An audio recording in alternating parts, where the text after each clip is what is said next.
Well, good morning, folks. We are working on trying to get ready to move. That could take, like I said, I don't know how long, but you see, I started putting stuff together, taking stuff down, putting it in boxes, that kind of thing. I'm labeling my boxes, and I thought the other day about this because I've seen this mistake in the past. And when you put a box of stuff together in your shop, don't write the word tools on there, okay? That is not going to work, okay? And also, there's a lot of things you should not write on these boxes. Heck, let's talk about that, yeah.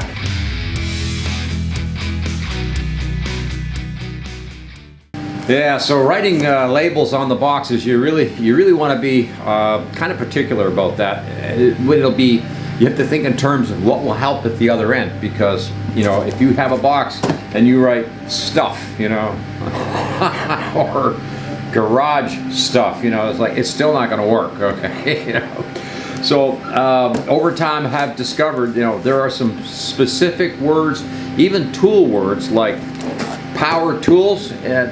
You get the other end, it's like, yeah, power tools. I still don't really know what's in the box, you know, until you get it open. So there's a lot of crazy, funny stuff that you run into when you're moving. And I've lived in 5 countries in my lifetime. 3 different U.S. states, and so I've moved around quite a bit. And sometimes when you move, you find some laughable things at yourself and think, man, don't ever do that again. You know, like, no. The worst thing I think I ever did was I've got 2 tall, you know, Craftsman roll-arounds, and I actually had one of them fall over in the moving van. Yeah. Sockets, wrenches, just everything, just all over the floor in the moving van. In fact, I think to this day we never found all the sockets that rolled out of that thing, but it was like, it's going to take a day just to pick all that up.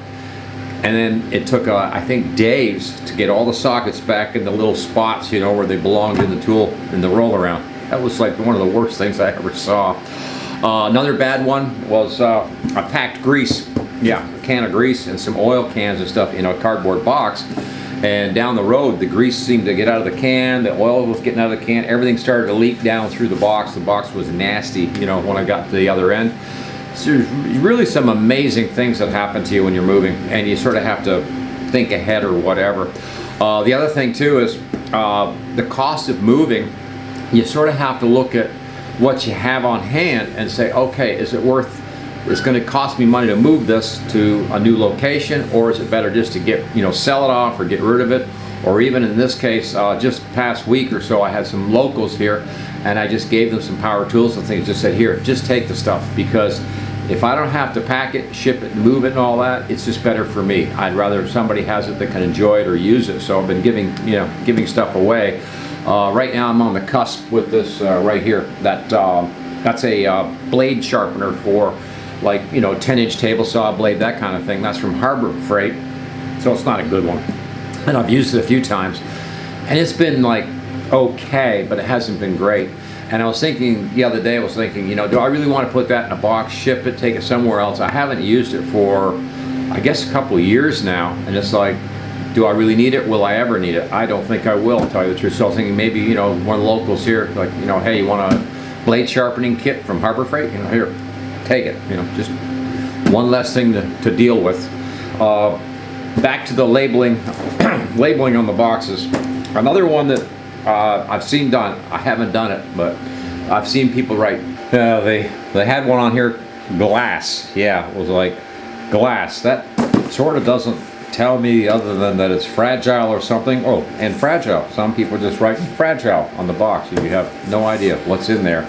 Another word not to use too much, unless you can put more on there, is wheels.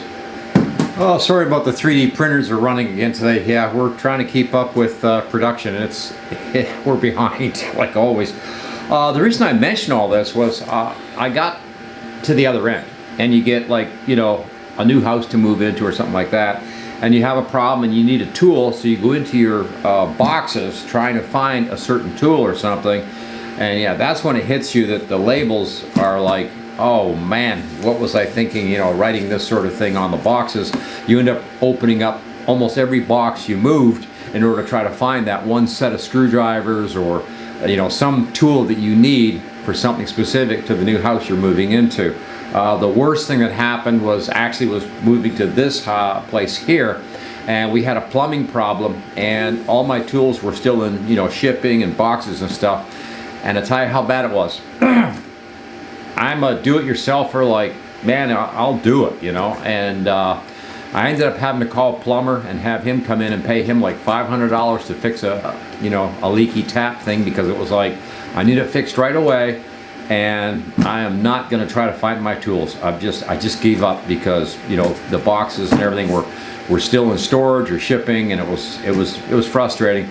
So one of the things I want to do, and I don't know if we'll go over this, maybe we will later this week, I'm going to put together a toolbox, a single toolbox that is like all your sort of like emergency supplies, you know, screwdrivers, basic wrenches, some plumbing stuff, all that. Just have it all in one toolbox, so that if something does go wrong at the other end and we don't have all our stuff yet, and I don't have all my tools back yet, I can get into that toolbox easily and maybe, you know, do the repair or something myself. Because like I said, I'm huge when it comes to do it yourself.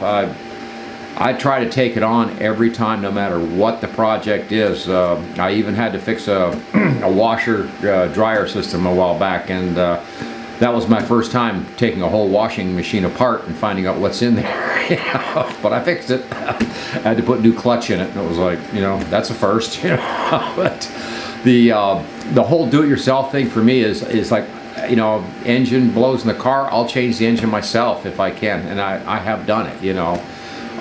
There is very few projects that I will not take on. Probably, I'm trying to think of what I would not take on. Would probably be something like, if I had to re-roof or something the house, like, yeah, you know, get a roofer, you know, don't try to do it yourself.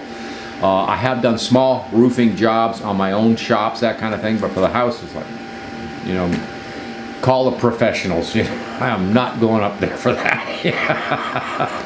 Some of the best labeling I've seen is where somebody takes it and they actually put, you know, master bedroom or something like that on there. That's fine, or kitchen. That can be okay too. But when it comes to the shop, you know, guy stuff, you know, you probably want garage or barn or shop or something on there, and then maybe the word, you know, of like, you know, the saws or the, you know, blades for the saws, something like.